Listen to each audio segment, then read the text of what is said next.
بسم اللہ الرحمن الرحیم۔ السلام علیکم ورحمۃ اللہ وبرکاتہ۔ بسم اللہ الرحمن الرحیم۔ عزیز طلبہ، امید ہے آپ سب خیریت سے ہوں گے۔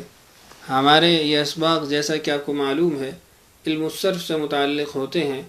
آج ہمارے لیول 1 کا سبق نمبر 3 ہے، جس کا عنوان ہے کلمہ کی اقسام۔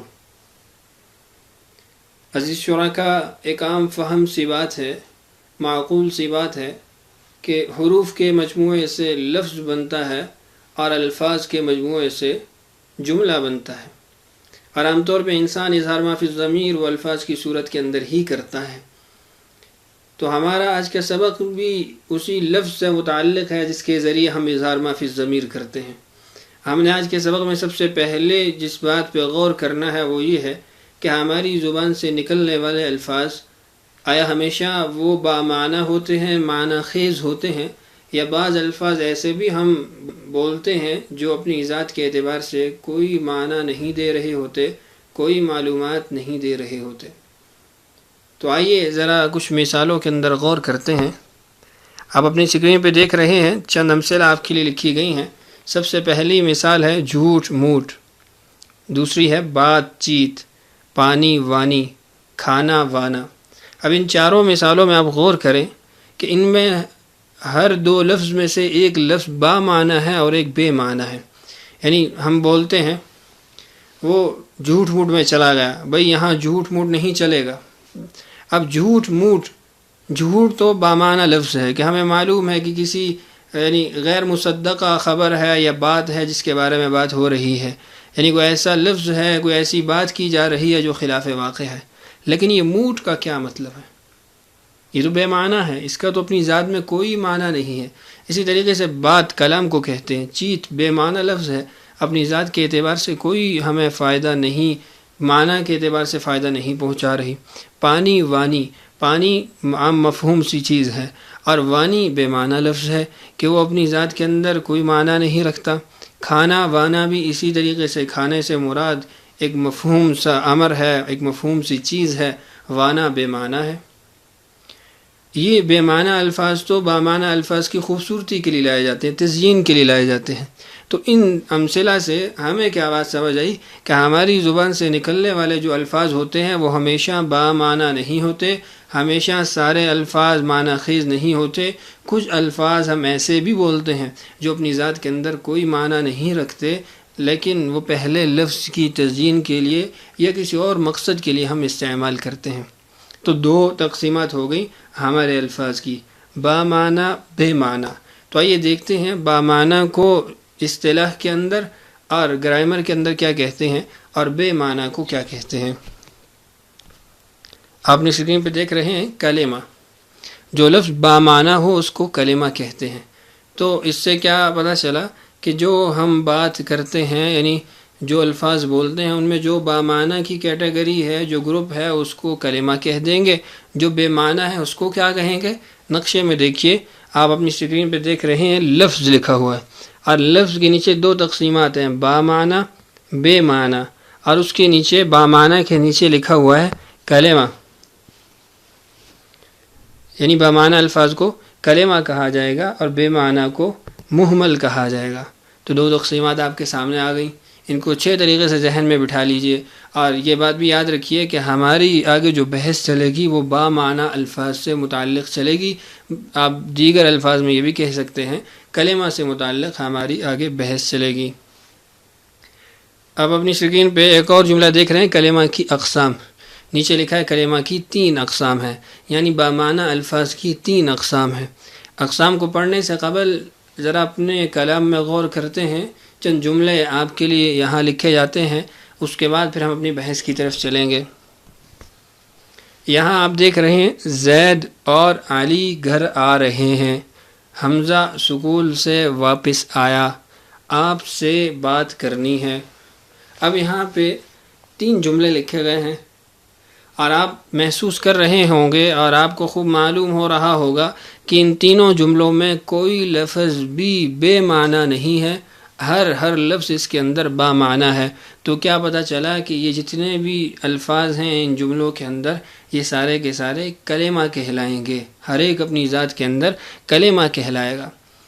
اب دیکھنا اس میں یہ ہے کہ بامعنی الفاظ بھی ایک طرح کے ہوتے ہیں یا بامعنی الفاظ کے اندر بھی مختلف اقسام ہیں. یعنی کلمات سارے کے سارے کلمات ایک جیسے ہوتے ہیں یا ان کلمات میں بھی مختلف صفات والے مختلف خاصیات والے کلمات ہوتے ہیں، الفاظ ہوتے ہیں. تو آئیے ذرا دیکھتے ہیں ان مثالوں کے اندر. سب سے پہلا لفظ ہے زید.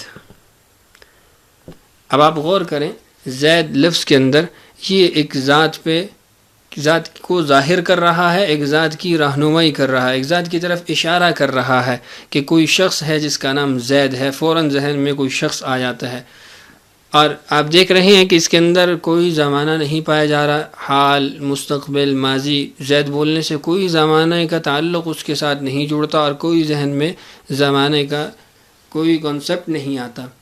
تیسری بات آپ اس کے اندر یہ دیکھیں کہ اس لفظ کو زید کو کہتے وقت اور زید کو اپنا معنی دینے کے اندر کسی اور لفظ کا احتیاج نہیں ہے.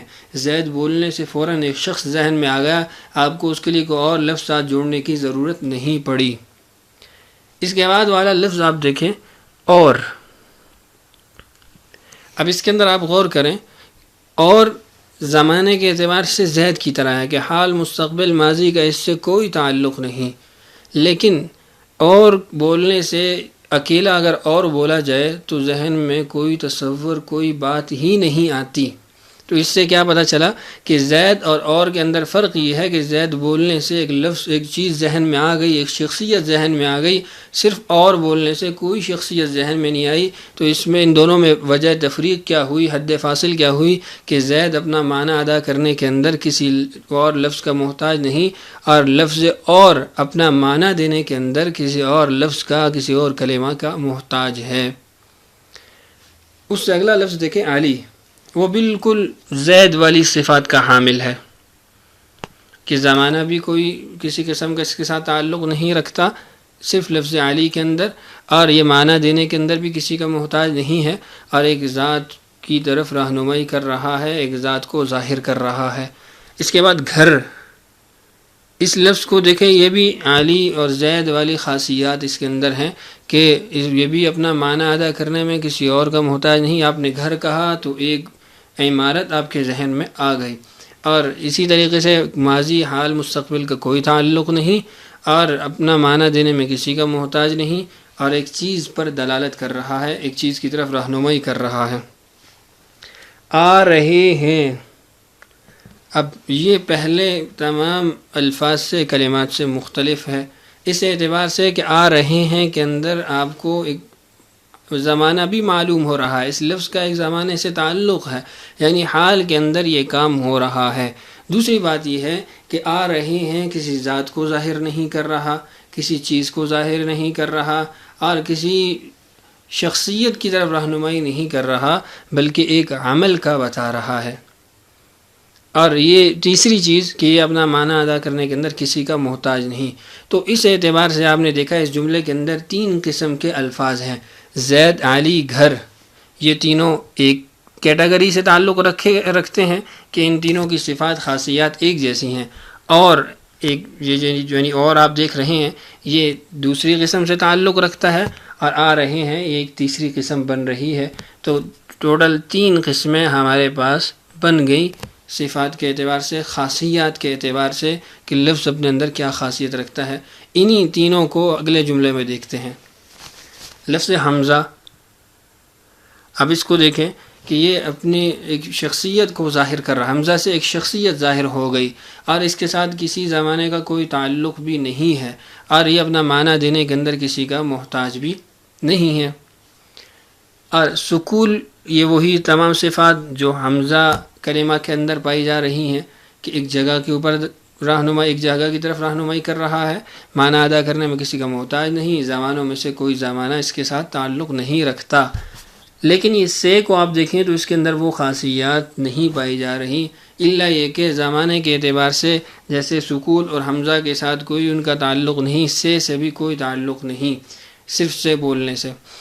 لیکن سے کا لفظ اکیلا اپنی ذات کے اندر کوئی معنی یعنی ایسا معنی آپ کو نہیں دے گا جس سے کوئی چیز آپ کے ذہن میں آ جائے. آپ سارا دن سے بولتے رہیں، سننے والے کو کچھ سمجھ نہیں آئے گا کہ آپ کیا کہنا چاہ رہے ہیں. تو اس سے ہمیں معلوم ہوا کہ یہ کلمہ اور یہ بامعنی لفظ اپنا یعنی کوئی فائدہ دینے کے لیے کسی دوسرے لفظ کا محتاج ہے، کسی دوسرے کلمے کا محتاج ہے. اور تیسرا ہم جو اگلی آپ دیکھ رہے ہیں لفظ دیکھ رہے ہیں واپس آیا، اس کے اندر آپ دیکھیں تو یہ وہی صفات ہیں جو اوپر آ رہی ہیں کہ اندر تھی، کہ اس سے ایک عمل آپ کو مفہوم ہو رہا ہے، معلوم ہو رہا ہے. اور دوسری بات یہ ہے کہ یہ اپنی ذات کے اندر خود معنی دے رہا ہے، کسی اور کا اس کو احتیاج نہیں. اور تیسری بات یہ ہے کہ اس کے اندر ماضی کا زمانہ بھی پایا جا رہا ہے. تیسری مثال دیکھیں، آپ یہ مخاطب کی ذات پہ کی طرف رہنمائی کر رہا ہے.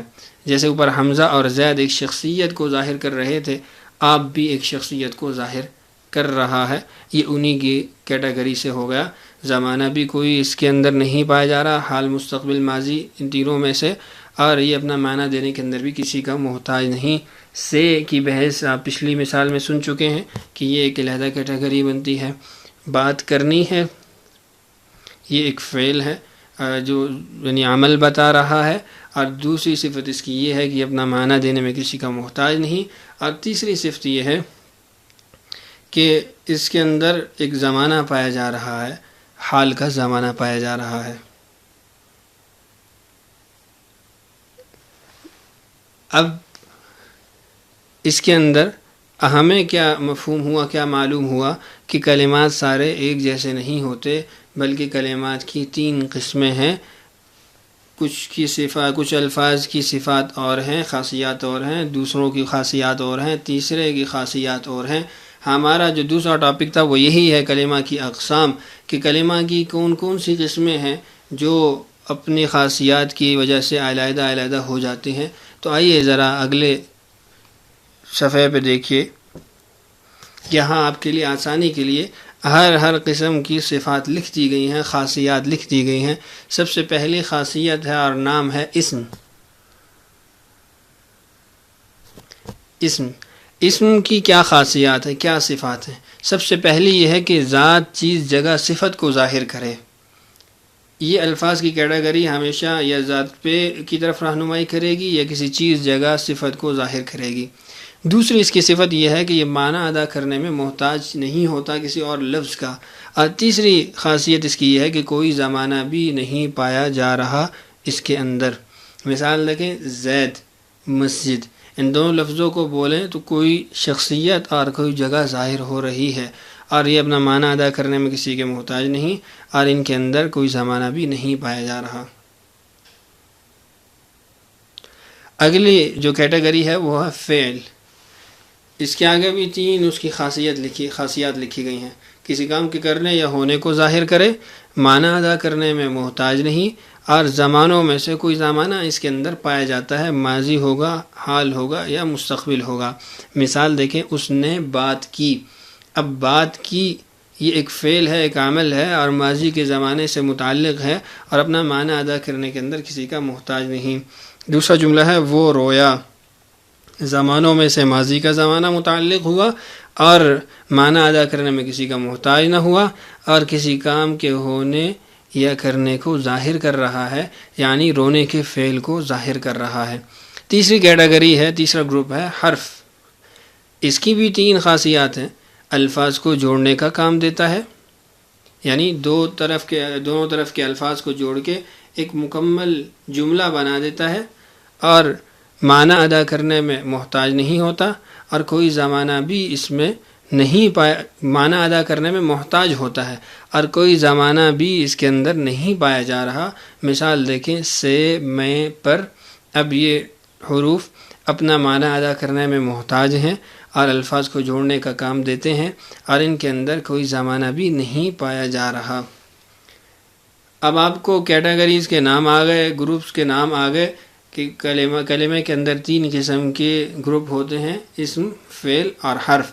اب پہلی جو مثالیں آپ نے پڑھی تھی انہی مثالوں کے اندر اسم بھی تلاش کرتے ہیں، فعل بھی تلاش کرتے ہیں، حرف بھی تلاش کرتے ہیں، اور ساتھ میں وجہ بھی بتاتے ہیں کہ یہ اسم کے قبیل سے کیوں ہے، یہ فعل کے گروپ سے کیوں ہے، اور یہ حرف کے گروپ سے کیوں ہے۔ آئیے ذرا انہی مثالوں کو دوبارہ دیکھتے ہیں۔ یہاں پہلا جملہ ہے ہمارا، زید اور علی گھر آ رہے ہیں۔ زید کے نیچے آپ دیکھ رہے ہیں اسم لکھا ہوا، اس کی وجہ کیا ہے؟ اس کی وجہ یہ ہے کہ اسم کی تینوں خاصیات اور اسم کی تینوں باتیں اس کے اندر پائی جا رہی ہیں۔ وہ تینوں باتیں کون سی تھیں؟ پہلی بات یہ تھی کہ یہ کسی شخصیت کو، چیز کو، جگہ کو یا صفت کو ظاہر کرے گا، تو آپ دیکھ رہے ہیں یہ ایک شخصیت کو ظاہر کر رہا ہے۔ دوسری بات یہ ہے کہ اس کے اندر زمانوں میں سے کوئی زمانہ بھی نہیں پایا جا رہا کہ زید بولنے سے نہ ماضی ذہن میں آتا ہے، نہ حال کا کوئی امر ذہن میں آتا ہے، نہ مستقبل کی کوئی بات ذہن میں آتی ہے۔ اور تیسری صفت اور خاصیت یہ ہے کہ لفظ زید اپنا معنی دینے کے اندر، شخصیت کو ظاہر کرنے کے اندر کسی اور لفظ کا محتاج نہیں۔ اس کے بعد اگلا لفظ ہے اور، اس کو حرف کی کیٹیگری سے قرار دیا گیا ہے، اس کو اس گروپ میں رکھا گیا ہے۔ وجہ کیا ہے؟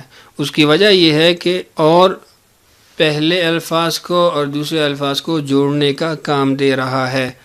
زید اور علی گھر آ رہے ہیں، اور کو نکالا جائے زید علی گھر آ رہے ہیں تو جملہ ادھورا ہو جاتا ہے، ہمارا جملہ مکمل نہیں ہوتا۔ تو پہلی صفت اس کی یہ ہے کہ یہ جملے کو مکمل کرتا ہے، اور دوسری خاصیت اس کی یہ ہے کہ یہ اپنا معنی ادا کرنے کے اندر دوسرے لفظ کا محتاج ہے، کہ آپ اگر صرف اور بولتے رہیں تو کوئی معنی، کوئی بات سمجھ نہیں آئے گی۔ اور تیسری خاصیت یہ ہے کہ اس کے اندر زمانوں میں سے کوئی زمانہ نہیں پایا جا رہا، اور بولنے سے نہ ماضی ذہن میں آئے گا، نہ ہی حال ذہن میں آئے گا، نہ مستقبل ذہن میں آئے گا۔ اس سے اگلا لفظ ہے علی، اس کے نیچے بھی اسم لکھا گیا ہے۔ وہی خاصیات ہیں جو زید کے اندر تھیں، کہ معنی ادا کرنے میں محتاج نہیں، شخصیت کو ظاہر کر رہا ہے، اور زمانوں میں سے کوئی زمانہ بھی اس سے متعلق نہیں۔ آگے لفظ گھر کے اندر بھی یہی تینوں صفات ہیں۔ اگلا لفظ ہے آ رہے ہیں، یہ ان سے مختلف ہے، اور اس کے نیچے آپ دیکھ رہے ہیں فعل لکھا ہوا ہے، اس لیے کہ اس کے اندر فعل والی تینوں صفات، تینوں خاصیات پائی جا رہی ہیں۔ وہ تینوں خاصیات کیا تھی؟ سب سے پہلی خاصیت یہ تھی کہ فعل زمانوں میں سے کسی زمانے کے ساتھ متعلق ہوگا۔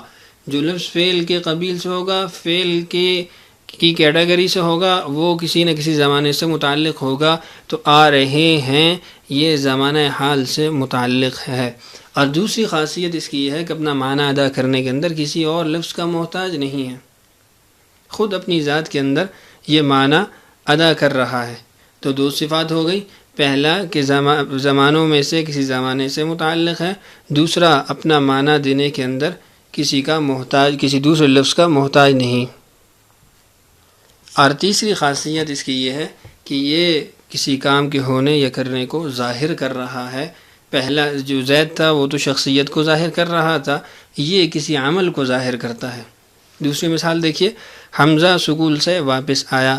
حمزہ اور سکول کو اسم کے قبیل سے، اسم کی کیٹیگری سے قرار دیا گیا ہے۔ اس کی وجہ یہ ہے کہ یہ دونوں لفظ کسی شخصیت یا جگہ کو ظاہر کر رہے ہیں۔ حمزہ شخصیت کو ظاہر کر رہا ہے، اور سکول وہ جگہ کو ظاہر کر رہا ہے، اور دونوں لفظ اپنا معنی ادا کرنے کے اندر کسی لفظ کے محتاج نہیں۔ اور تیسرا یہ ہے کہ یہ دونوں لفظ زمانوں میں سے کسی زمانے سے متعلق نہیں ہیں۔ اگلا لفظ ہے سے۔ اب یہ سے حرف قرار دیا گیا ہے، اس کی وجہ کیا ہے کہ یہ اپنا معنی خود اکیلے میں ادا نہیں کر سکتا، اور دوسری بات یہ ہے کہ یہ جملے کو جوڑنے کا کام دیتا ہے، اور تیسری بات یہ ہے کہ زمانوں میں سے کوئی زمانہ اس سے متعلق نہیں ہے، اس سے جڑا ہوا نہیں ہے۔ اگلا لفظ ہے واپس آیا۔ اس کو فعل کے قبیل سے قرار دیا گیا ہے، اس لیے کہ یہ ایک زمانے کی خبر دے رہا ہے کہ ماضی کے اندر یہ عمل ہوا ہے، اور دوسرا یہ ہے کہ یہ لفظ کسی عمل کے ہونے کی خبر دے رہا ہے، اور تیسرا یہ کہ یہ اپنا معنی ادا کرنے کے اندر کسی لفظ کا محتاج نہیں، اس لیے اس کو فعل کے قبیل سے قرار دیا گیا ہے۔ اگلا جملہ ہے آپ سے بات کرنی ہے۔ اب آپ اسم کے قبیل سے، اس کی وجہ یہ ہے کہ یہ لفظ ایک شخصیت کو ظاہر کر رہا ہے، مخاطب کو ظاہر کر رہا ہے، اور دوسری بات یہ ہے زمانوں میں سے کسی زمانے سے متعلق نہیں ہے، اور تیسری صفت اس کی یہ ہے کہ یہ اپنا معنی ادا کرنے کے اندر محتاج نہیں ہے۔ سے کو حرف کے قبیل سے قرار دیا گیا ہے، اس کی تفصیل بھی آپ پہلے سن چکے ہیں۔ مقرر عرض کر دیتا ہوں کہ یہ اپنا معنی ادا کرنے کے اندر محتاج ہے، لفظوں کو جوڑنے کا کام دیتا ہے، اور تیسرا زمانوں میں سے کوئی زمانہ اس سے متعلق نہیں ہوتا۔ بات کرنی ہے فعل کے قبیل سے ہے کہ زمانوں میں سے ایک زمانہ اس سے متعلق ہے اور معنی ادا کرنے کے اندر کسی کا محتاج نہیں ہے، اس لیے اس کو فعل کے قبیل سے قرار دیا گیا ہے۔ آگے ذرا دیکھیے گا نقشے کے اندر ان کی تعریفات۔ کلمہ، جس کو انگلش میں پارٹ آف سپیچ کہا جاتا ہے، اور آپ پہلے پڑھ چکے ہیں کلمہ ایسے لفظ کو کہا جاتا ہے جو بامعنی ہو۔ اس کی 3 قسمیں ہیں: اسم، فعل، حرف۔ اسم کی تعریف دیکھیے، اسم اس کلمے کو کہتے ہیں جس سے کسی چیز، جگہ یا آدمی کا نام یا اس کی صفت ظاہر ہو، مثلا رجل مرد، حامد خاص نام ہے، طیب اچھا صفت بیان ہو رہی۔ اور ایسا کلمہ بھی اسم ہوتا ہے جس کے معنی میں کوئی کام کرنے کا مفہوم ہو، لیکن اس میں تینوں زمانوں میں سے کوئی زمانہ نہ پایا جاتا ہو، مثلا جانا، کھانا، پڑھنا۔ آگے ہے جی فعل، دوسری قسم ہے کلمے کی فعل۔ فعل وہ کلمہ ہے جس سے کسی کام کا کرنا یا ہونا ظاہر ہو اور اس میں تینوں زمانوں ماضی، حال، مستقبل میں سے کوئی زمانہ بھی پایا جائے، مثلا اس نے مارا، وہ گیا، وہ پیتا ہے یا پیے گا۔ تیسری قسم ہے حرف۔ حرف وہ کلمہ ہے جو اپنا معنی واضح کرنے کے لیے کسی دوسرے کلمہ کا محتاج ہو، یعنی کسی اسم یا فعل سے ملے بغیر اس کے معنی واضح نہ ہو، مثلا سے، طرف، کی۔ تو یہ تعریفات مکمل طور پہ آپ کے سامنے آ گئیں اور مثالیں بھی اس کی سامنے آ گئیں۔ تو امید ہے کہ آپ اس سبق کو اچھی طریقے سے سمجھ چکے ہوں گے، کلمہ کو بھی اچھے طریقے سے سمجھ چکے ہوں گے، اور کلمہ کی اقسام کو بھی اچھے طریقے سے سمجھ چکے ہوں گے۔ اب جو آپ نے سمجھا ہے اس کو ایکسرسائز کے اندر اپلائی کریں، آپ مشق کے اندر اس کی یعنی اس کو لاگو کریں، تاکہ آپ کے لیے اور اچھے طریقے سے آپ کے ذہن میں وہ بات بیٹھ جائے۔ تو آپ کی مشق کا آج کا پہلا سوال ہے، درج ذیل جملوں میں اسم، فعل اور حرف کی پہچان کریں۔ 3 جملے یہاں لکھے گئے ہیں۔ عمر چمن میں ٹہل رہا ہے، حسن نے نماز پڑھی، حسین سبق یاد کرے گا۔ اب 3 جملے ہیں، ان تینوں جملوں کے اندر اسم کون سا لفظ ہے، فعل کے قبیل سے کون سے الفاظ ہیں، اور حرف کی کیٹیگری سے کون سے حروف ہیں، کلمات ہیں، ان کو آپ نے علیحدہ کرنا ہے۔ اور دوسرا سوال ہے، کوئی سے 20 جملے لکھ کر ان میں سے اسم، فعل، حرف متعین کریں۔ یعنی روزمرہ کے جملے جو ہم عام طور پہ بولتے ہیں انہی کو لکھ لیجئے اپنی کاپی پہ، پھر اس کے بعد ان میں سے جو اسم کے قبیل سے تعلق رکھتے ہیں ان کو علیحدہ کیجئے، جو فعل کے گروپ سے ہیں ان کو علیحدہ کیجئے، اور جو حرف کی کیٹیگری سے تعلق رکھتے ہیں ان کو علیحدہ کیجئے۔ یہ مشق کرنے سے انشاءاللہ آپ کو سبق اچھے طریقے سے سمجھ آ جائے گا، اور اچھا ایسا ازبر یاد ہو جائے گا کہ انشاءاللہ پھر آپ بھولیں گے نہیں۔ تو سبق کو بھی دھیان سے سن لیجئے اور اس کے بعد مشق کو بھی بڑے اہتمام سے کر لیجئے۔ اللہ تعالی ہم سب کا حامی و ناصر ہو۔ اگلے لیکچر تک اجازت دیجئے۔ السلام علیکم ورحمۃ اللہ وبرکاتہ۔